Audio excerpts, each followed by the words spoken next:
So this is a real ghost story. This happened when I was in high school. So I live out in the country. Like, you wouldn't even know my small town if I mentioned it. And I was walking home from school down a long dirt driveway, and I was home alone, and I knew I'd be home alone when I got there. I didn't see my mom's car. That's the only car that would have been there if there was one. So she wasn't home, which meant I was going to be there all by myself. I'm coming down the driveway, and I was in this phase where I thought I wanted to be a photographer.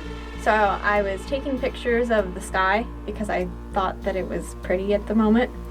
And also other pictures of like the tree line and a little bit of my driveway.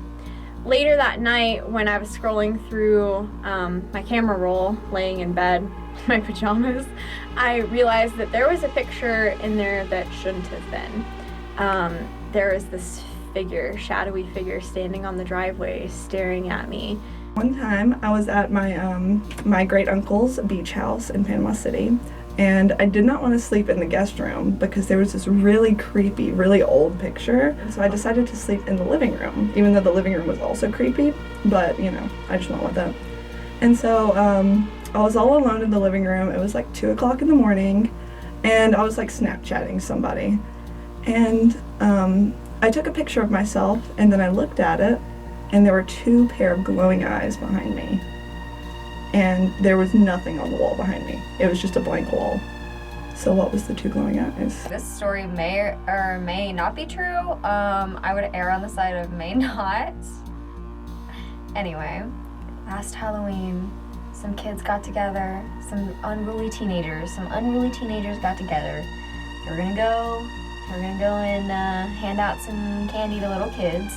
And they decided to make it a little fun. They were planning to spook the kids. So obviously they got like a bucket of water, you know, your casual Halloween tricks instead of treats. Got some toilet paper. They were gonna do it up big. So they're getting ready to leave the house, and they got all their gear, and they hear a scratching noise. A very faint, but very there scratching noise. So they say, hey, we should probably stay inside for a second and see what's making this noise before we head out into the night. You know, it's Halloween night, some spooky stuff is happening. And so then they set all this stuff down, they're hanging out inside, they're like, what do we do?